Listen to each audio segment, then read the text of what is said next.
ഇന്നൊരു paragliding കഥയായാലോ? Yes. ജീവിതത്തില് ചില അനുഭവങ്ങളൊക്കെ നമ്മൾ ഒട്ടും തന്നെ പ്ലാൻ ചെയ്യാതെ നമ്മളെ തേടി വരും. അങ്ങനെ എന്നെ തേടി വന്ന ഒരു പാരാഗ്ലൈഡിംഗ് കഥയാണ് ഇന്ന്.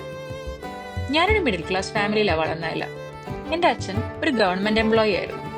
വളരെ ഹാർഡ് വർക്കിംഗ് ആയിട്ടുള്ള കെയറിംഗ് ആയിട്ടുള്ള ഒരു പാവ മനുഷ്യൻ. എപ്പോഴും ഞങ്ങളുടെ സന്തോഷമായിരുന്നു അച്ഛന്റെ പ്രയോറിറ്റി. ഞങ്ങൾ ആഗ്രഹിച്ച കാര്യങ്ങളെല്ലാം തന്നെ അച്ഛന്റെ ശ്രമത്തോടെയും ത്യാഗത്തോടെയും ഞങ്ങൾക്ക് നേടി തന്നിട്ടുണ്ട്. അങ്ങനെ വളരെ നോർമൽ ആയിട്ടുള്ള ഒരു ജീവിതം ജീവിച്ച ആളായതുകൊണ്ട് തന്നെ അഡ്വഞ്ചർ സ്പോർട്സോ പാരാഗ്ലൈഡിംഗ് പോലുള്ള കാര്യങ്ങളൊന്നും തന്നെ ഒരു സെക്കൻഡ് പോലും ഞാൻ പ്ലാൻ ചെയ്തിട്ടില്ല. എന്റെ ബക്കറ്റ് ലിസ്റ്റ് പോലും ഉണ്ടായിരുന്നില്ല. പക്ഷെ ഈ ഒരു പാരാഗ്ലൈഡിംഗ് എക്സ്പീരിയൻസ് അതുപോലെ അൺഎക്സ്പെക്ടഡ് ആയിട്ടുള്ള അൺബിലീവബിൾ ആയിട്ടുള്ള ഒരു ഗിഫ്റ്റ് ആയിരുന്നു എനിക്ക്. ഞങ്ങളുടെ ചേട്ടനും ഫാമിലിയും ഓസ്ട്രേലിയയിൽ സെറ്റിൽഡ് ആണ്. അപ്പൊ അവരെ കാണാൻ പോയ ഒരു അവസരത്തിലാണ് ഞങ്ങൾക്കും ഈ ഒരു അവസരം കിട്ടിയത്. ഞങ്ങളെന്ന് പറഞ്ഞാൽ എനിക്കും എന്റെ ഹസ്ബൻഡിനും. ഞങ്ങൾ രണ്ടുപേരും ഇതൊന്ന് ട്രൈ ചെയ്തു കേട്ടോ. ഒട്ടും പ്ലാൻഡ് ആയിരുന്നില്ല. പക്ഷെ അത്ര ഒരു അടിപൊളി വ്യൂ പോയിന്റിൽ പാരാഗ്ലൈഡിങ് കണ്ടപ്പോൾ ഞങ്ങൾ വളരെ എക്സൈറ്റഡ് ആയി. പക്ഷെ എക്സൈറ്റ്മെന്റിനും ഒരുപാട് മുകളിലായിരുന്നു കയറാനുള്ള പേടി. പക്ഷെ അങ്ങനെ തോറ്റു കൊടുക്കാൻ പറ്റില്ലല്ലോ. ഞങ്ങൾ രണ്ടുപേരും അങ്ങോട്ടും ഇങ്ങോട്ടും ബലം നൽകി എന്തായാലും അവസാനം പാരാഗ്ലൈഡിംഗ് ഒന്ന് ചെയ്യാം എന്ന് തന്നെ തീരുമാനിച്ചു. കയറാൻ തുടങ്ങിയപ്പോ വല്ലാതെ മുട്ടിടിക്കുന്നുണ്ടായിരുന്നെങ്കിലും എവിടെ നോക്കിയോ ഒരു ധൈര്യം ആർജിച്ച് ഞങ്ങൾ പാരാഗ്ലൈഡിംഗ് സ്റ്റാർട്ട് ചെയ്തു. അങ്ങനെ ആർജിച്ചെടുത്ത് ധൈര്യമായിട്ട് ഇതാ ഞാൻ പറക്കാൻ പോവാണ്.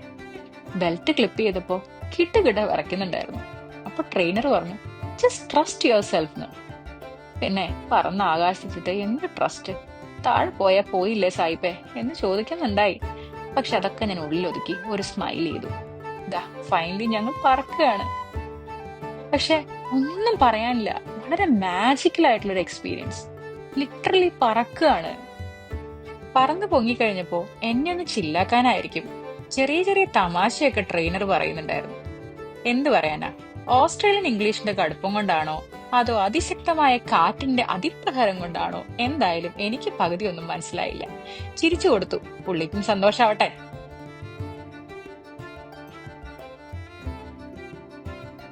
താഴേക്ക് നോക്കുമ്പോൾ കടൽ ആർത്തിരമ്പുകയാണ്. ഓസ്ട്രേലിയ എന്ന കൺട്രിയുടെ മുഴുവൻ സൗന്ദര്യം എനിക്ക് അവിടെ നിന്ന് കാണാനായിട്ട് പറ്റി. ഒരു സൈഡിൽ എന്റെ ഫാമിലി എനിക്ക് വേണ്ടി ചിയർ ചെയ്യുന്നുണ്ടായിരുന്നു. എങ്കിലും ആ ഒരു ബ്യൂട്ടിഫുൾ ആയിട്ടുള്ള മാജിക്കൽ മൊമെന്റ് എനിക്ക് ഇതിൽ കൂടുതൽ എക്സ്പ്ലെയിൻ ചെയ്യാൻ പറ്റില്ല.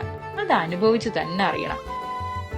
മുകളിൽ ചെന്ന് കഴിഞ്ഞപ്പോ എനിക്ക് കുറച്ച് ധൈര്യമൊക്കെ വന്നിട്ടോ. അപ്പൊ ഞാൻ ട്രെയിനറോട് ചോദിച്ചു, നമുക്കിനി കുറച്ച് ട്രിക്സ് ഒക്കെ ചെയ്താലോ എന്ന്. വളരെ എക്സ്പീരിയൻസ്ഡ് ആയിട്ടുള്ള ഒരു ട്രെയിനറാണ് എനിക്ക് കിട്ടിയത്. അതുകൊണ്ട് തന്നെ ആ ഒരു റൈഡ് അൺഫോർഗറ്റബിൾ ആയി.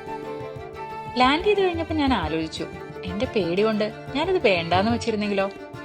അതൊരു വലിയ നഷ്ടമായേനെ. എന്തായാലും എന്റെ ഹസ്ബൻഡിന്റെയും ഫാമിലിയുടെയും ഫുൾ സപ്പോർട്ട് കൊണ്ടാണ് ഞാൻ ഈ ഒരു തീരുമാനം എടുത്തത്.